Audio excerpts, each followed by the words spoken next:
Hi, I'm Troy Borg, the National President of SONA Australia. We're here today in North Melbourne at Clare Cousins Architects to interview the woman herself behind all things architecture in Australia at the moment. Clare runs her own practice, which we are in, and she's also the National President of the Institute of Architects. And for the last 6 weeks, she's been the acting CEO of the Institute of Architects, as well as being a mother of 2 children. We're interested to see how Clare juggles all of these responsibilities and maintains a healthy work and life balance. I'd like to introduce to you now Clare Cousins. What was your greatest memory of your time during study? It feels like a long time ago studying, but it's funny, one of my fond memories is I would often go to a lot of my student friends that were studying the course had studios in the city. Whereas I lived at home while I was studying with my parents, and another friend, actually Mel Bright from Make Architecture, she lived at home as well, and so I'd actually often go over to her house at night and study, and there's just many memories and many occasions of us sitting up at her big AO drawing board making models all through the night. And I was not a particularly good night person. I was more of a morning person, so she would every now and then I'd be with my eyes awake but had sort of frozen as if I'd fallen asleep, and she'd be elbowing me to say keep cutting, because we'd be sort of cutting and making models. And anyway, so I've got many fond memories, and I think that camaraderie that you develop at uni is really important, because it's a really tough course and a lot of hours, and many of us took about 7 years to do the 5-year course, and so it's really nice when you can make long-lasting friends and lean on each other. So you say that it took you 7 years. Was there any push from anyone to try and finish it quicker? Or? Yeah, no, not from I went to RMIT, and there wasn't any push back then. I don't know if that's changed. But it really gave... I started working in an architecture practice in first year. And I always say, whenever I meet students, that it's really important to get as much experience wherever you can. And even if it's not in an architecture practice, in an interiors practice, or for a building company, or I worked for a building company in second and third year, and I worked for furniture company, so you then start to learn the size of a table and the height of a chair, or how to talk to trades and order materials. So what sort of time would you allocate for work and also for your studies during that time? I think most of it I was full-time, and I think it was probably in the last couple of years. I did a semester in Berlin in, I think, third year, and then took a semester off. I travelled for 6 months, and then it was probably in the last... We didn't do masters back then. It used to be a 5-year bachelor degree. I think in the last couple of years I would have worked probably I think I used to work 2.5 days a week, and then would study. So you had a good balance. Yeah. So Clare, how do you juggle the many roles your life has presented you with? And do you have any tips on how to best prepare for these? I don't know. I think, give a busy person a job and they'll get it done. I think I naturally actually would be a good procrastinator if I had the time, but because, running a practice and having a family, and then with the institute role, it keeps you busy, but at the same time, there's sort of no time to procrastinate. So, do you think that's a learned skill from taking on work experience during your second and third year, as you mentioned? Yeah, I think it's a learned experience, but then I think there's some people that are naturally better at it than others. I like being really busy, and I like doing lots of different things and being challenged and constantly learning. And I think while architecture practice is really busy and there's so much always to learn in practice, I think I've been really enjoying being exposed to lots of different new things in the Institute and the different roles that I've had. Because, I don't know, it just adds to your knowledge or your breadth as a person, and then both feed into each other. They can help inform practice, or they actually can inform the kind of work that you actually want to do, because you want your work to perhaps have more of a social responsibility or an impact bigger than the actual project and the impact on the built environment. How do you tackle the elephant in the room in regards to pay equality? I think pay equality, it's not unique to our industry. It's common, the statistics say it's common across many industries.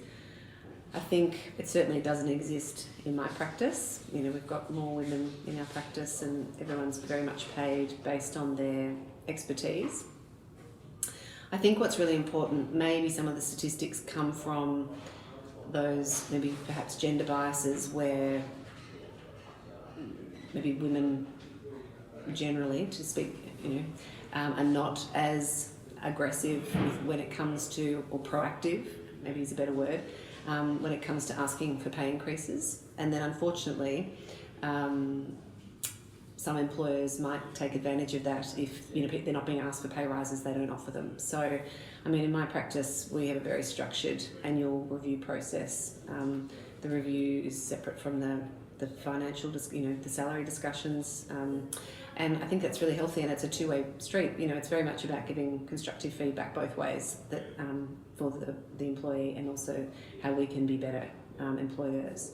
But the thing I would really encourage all architects, and whether it's students or graduates or practitioners, is it's good to understand what the going rate is and benchmarking, and different types of practices will pay different amounts. Generally, bigger practices and more commercial practices can afford to pay their employees a bit more, and design practices perhaps a little bit less. But it's really important to stand by what you think you're worth, and don't be afraid to ask. And ask for an appointment, or put it in an email to your employer, and have the discussion, or ask about what you need to do more to grow and develop as an architect. Did you have a female example that you looked up to during that time when you were transitioning between being a graduate and going into your own practice? How did you, I think that's resolve that? Yeah, there really wasn't. When I was, I graduated in 2001, and there weren't a lot of female practitioners practicing at that time. So you were a trailblazer, really? Well, I wouldn't say that, but there wasn't a lot of women that I had to look up to that ran their own practice. And so there's obvious examples: Kirsten Thompson, Debbie Lynn Ryan, Maggie Edmund, obviously Victorian examples.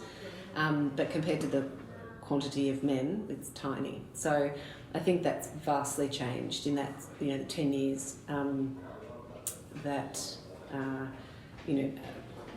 the next generation of architects that are, 10 and 15 years younger, it's much more diverse, and there's much more equality, and there's a great sense of a much higher proportion of female-led or co-led architecture practices, and women in. It's not always about leading a practice too. It's about, but also holding senior positions in practice. There's still more work to be done. The gender balance isn't right. Isn't perfect. There's a lot more work, but it's vastly better than it was 15, 20 years ago.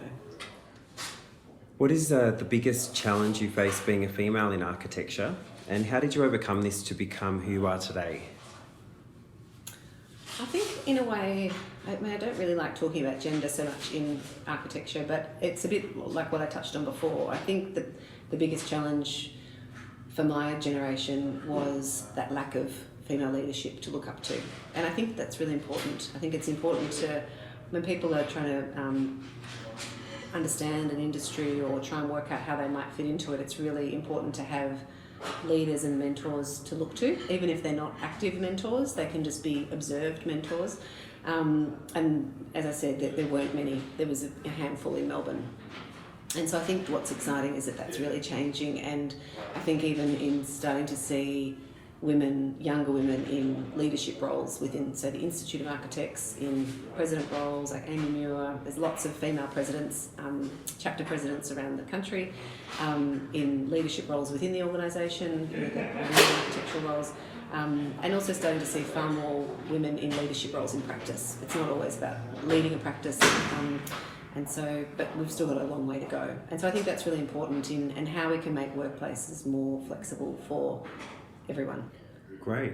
You made me think of a question then, which I haven't got written down, so I hope you don't mind. But you said you finished studying in 2001, and SONA started in, I think it was 1998. Do you remember any of the early days of SONA? And if you do, like how it may have changed over the time and what's involved now, I guess? And I think I wasn't a SONA member, so I don't remember back then, but obviously it was really in its infancy. And so I have a vague recollection of it while I was at RMIT, but I think the culture back then, and I'm not sure how it is now, was it wasn't a particularly sort of campus focused, like some of the other traditional universities. It was very studio focused. You sort of went to uni, did your work and studied and went home and then had a part-time job on the side. So I think while we made, there were friendships, that networking that SONA brings and that camaraderie would have been an amazing asset. I would have, I suppose I really craved that, because while I made a couple of key friends, I didn't have a really broad friendship base. And I think while working in practice is it's really important for that networking and meeting colleagues and getting to know people in the industry. SONA is really an opportunity that sort of fast tracks that, because you get that ability to meet different people in different states, working in different organisations, and really also gives you an into the professional world. There's great events like the networking, and folio review nights and those kind of things. And so while I wasn't a member, I probably wished I had been. Yeah, well, it's like this example. I guess I would never have met you unless I wasn't a part of SONA. So it does have those benefits as well. Yeah. And it also gives you an ability or a platform, I guess, to form your own opinion then of, which type of practice you might want to go into or what part of architecture. So thank you for answering those. Do you have any questions for me? I suppose what made you... how did you get to what made you want to be the SONA president and put your hand up for that? Because I know you commit a huge amount of time. I actually didn't put my hand up for it. I was the RMIT SONA rep. Yeah. And I was in Italy with Tom Kovac doing a design studio. And I got a phone call saying that I'd been elected because everyone else wanted me to be. So they said, do you accept? And I thought, if people want me to do it, I better do it. That's great. So that kind of just handed itself to me. But I think it was through the work that I'd done organising some events and networking those students in the previous year that people were like, we want more of that, and they were hungry for it. And then it's kind of grown into what it is today. And I think, through the things that they've got planned for the rest of the year and next year, it's just going to build and get better and better and better. I think though what's interesting is you often, I think people often think that you've put your hand up and I actively pursued being the national president, which wasn't the case either. It was probably not dissimilar to you.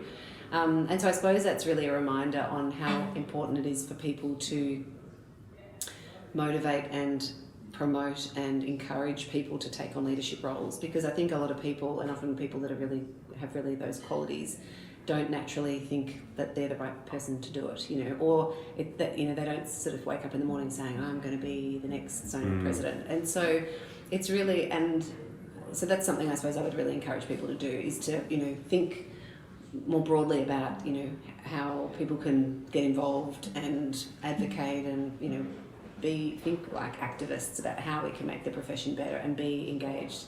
And that's the whole beauty of a membership organisation. But also look at, I suppose, encouraging and supporting your friends to get engaged as well. Not everyone wants to be, in a leadership role, but people often do need that extra push and encouragement. Yeah, thank you. And once again, thank you for your time today and for showing us your studio. No worries. Thanks, Troy.